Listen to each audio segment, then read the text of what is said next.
شرم اور حیا نام کی کوئی شے نہیں، عصمت و عفت کا کوئی حساب نہیں، کوئی ذکر ہی نہیں۔ اور گواہیاں کیا ہے؟ پریزیڈنٹ کلنٹن نے کہا تھا 2 سال پہلے یا 3 سال پہلے، وہ جو ان کی اینول سپیچ ہوتی ہے، state of the Union address, اس نے کہا تھا ان قریب ہماری قوم کی اکثریت حرام زادوں پر مشتمل ہوگی۔ یہ حرام زادے کا لفظ میں نے ترجمہ کیا ہے born without any Wade lock.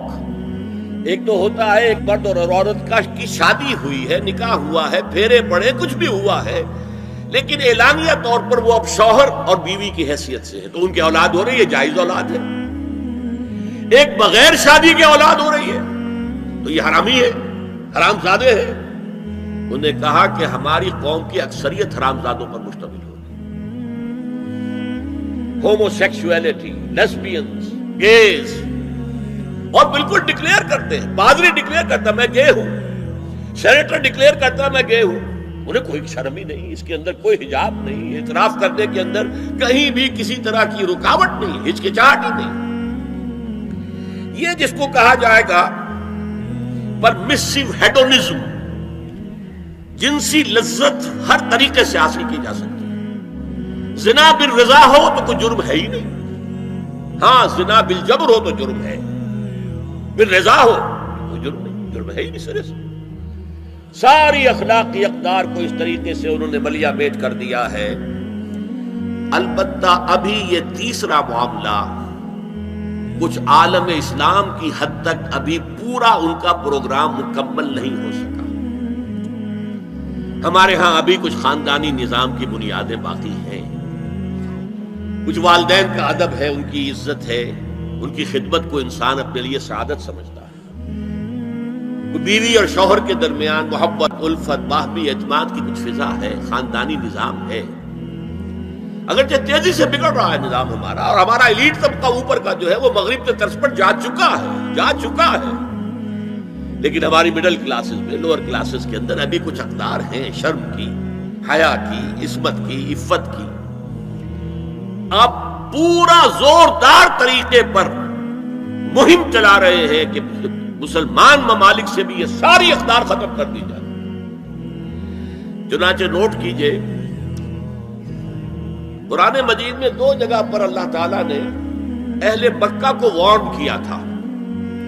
اولم یروا انا ناتی الارض ننقصها من اطرافها، کیا یہ قریش دیکھ نہیں رہے کہ ہم رفتہ رفتہ ان کی طرف بڑھ رہے ہیں، چاروں طرف سے ان کے گرد ہمارا گھیرا تنگ ہوتا جا رہا ہے، ان کے گرد جو قبائل آباد ہیں وہ ہمارے حلیف بنتے جا رہے ہیں۔ یہ سورہ رعد کی آیت ہے، اور اسی طرح سورہ انبیاء میں ہے، افلا یرون انا ناتی الارض ننقصها من اطرافها۔ تو اسلام گھیرا تنگ کر رہا تھا رفتہ رفتہ کفار مکہ کے گرد۔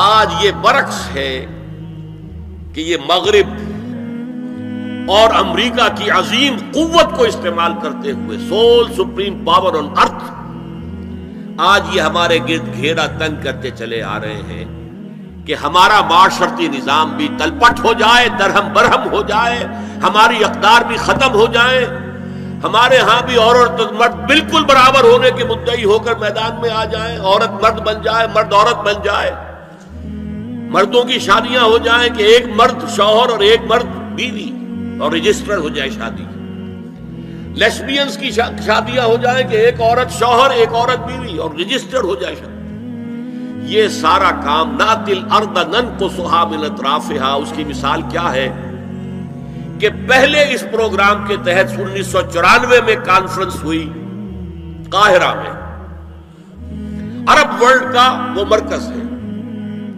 اس لیے کہ عربوں میں تعلیم کے اعتبار سے، ٹیکنالوجی کے اعتبار سے سب سے آگے مصری ہے، تو یہ چونکہ ان کا ثقافتی اعتبار سے امام ہے، وہاں جا کر انہوں نے ڈیرا لگایا اور ان افکار کی اور ان نظریات کا پرچار کا معاملہ کیا۔ دوسری 1 سال کے بعد کانفرنس کر دی بیجنگ میں، تاکہ ادھر سے اور ایک اور طرف سے گھیرا ڈالا جائے اور عالم اسلام کا جو یہ حصہ ہے ایشیا کا، اس کے اوپر اثر انداز ہوا جائے۔ اور اس کے بعد بیجنگ +5 کانفرنس ہوئی ہے اور یہ ہوئی ہے United Nations Assembly, United Nations Organisation کی جنرل اسمبلی کے تحت، اور یہ ہوئی ہے جون سن 2000۔ اب اس میں جو بھی ایک پرچہ تیار کیا گیا تھا ایجنڈے کے طور پر، اس میں جو سفارشات تھی وہ میں آپ کو بتا رہا ہوں۔ امپیکٹ ایک رسالہ نکلتا ہے لندن سے، اس سے میں نے یہ چیزیں لی تھی، اور انگریزی ہی میں ہم نے ایک دفعہ بڑی تعداد میں اس کو شائع کر کے تقسیم بھی کیا تھا، لیکن اس وقت میں صرف آپ کو یہ بتا رہا ہوں کیا فیصلے تھے، کیا کرنا ہے۔ نام اس کا کیا تھا کانفرنس کا؟ Women 2000 gender equality development and peace for the 21st century. Preparatory document میں نمبر 1 ہومو سیکسولیٹی کو نارمل سیکسول اورینٹیشن قرار دیا جائے، کوئی جرم نہیں ہے۔ مرد مرد سے شہوت رانی کرے، عمل قوم لوط، یہ کوئی جرم نہیں، کوئی حرام نہیں، کوئی بری شے نہیں، نارمل اورینٹیشن ہے، یہ مزاج ہے۔ ایک شخص جو ہے عورت سے اپنی خواہش پوری کرنا چاہتا ہے، ایک مرد سے ہی کرنا چاہتا ہے، تمہیں کیا اعتراض ہے؟ ہومو سیکسول میرجز کو تسلیم کیا جائے، جو اب تسلیم ہو رہا ہے۔ یورپ کی کئی ریاستوں میں رجسٹریشن شروع ہو چکی ہے، امریکہ کی، یورپ میں تو پہلے سے ہے، اسکینڈینیوین ملکوں میں پہلے سے موجود ہے۔ نمبر 3 عورتیں گھر کا کام کاج کرنے سے انکار کر دیں یا اس پر ویج طلب کریں، مزدوری دو ہمیں، محنت دو تب ہم کام کریں۔ یہ چولہا جھونکنا، یہ روٹی پکانا، برتن دھونا، یہ اس کے لیے ہمیں اجرت چاہیے، لیبر چاہیے۔ نمبر 4 عورتیں حمل اور وضع حمل کی جو تکلیف برداشت کریں اس پر بھی شوہر سے اجرت لیں۔ نمبر 5 اگر کسی وقت کسی عورت کی طبیعت آمادہ نہ ہو ہم بستری کے لیے اور شوہر مجبور کرے تو اسے میریٹل ریپ قرار دیا جائے، یہ زنا بالجبر ہوگا جس کی سزا دی گئی۔ شوہر اور بیوی کا معاملہ ہے، وہ بیوی کی طبیعت کسی وجہ سے آمادہ نہیں ہے اور شوہر انسسٹ کر رہا ہے تو یہ میریٹل ریپ، شادی شدہ ریپ، شادی شدہ لوگوں کے مابین زنا بالجبر شمار ہوگا۔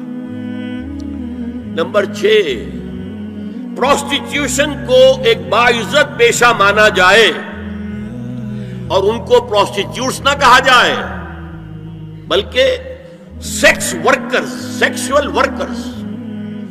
جیسے مرد ہے وہ اپنی جسمانی قوت استعمال کر رہا ہے، وہ اب چلا رہا ہے، کسی چلا رہا ہے، یا وہ کہیں اینٹیں ڈھو رہا ہے، یا کوئی اور دماغی صحت اپنے استعمال کر رہا ہے، ڈاکٹر بیٹھا ہے اس نے لکھ رہا ہے، فیس لے رہا ہے، عورت بھی اپنے جسم کے ایک عضو کو استعمال کر رہی ہے تو وہ سیکسول ورکر ہے اور وہ پیشہ ہے اور وہ باعزت ہے، اس پر قتل کوئی قدغن نہ ہو۔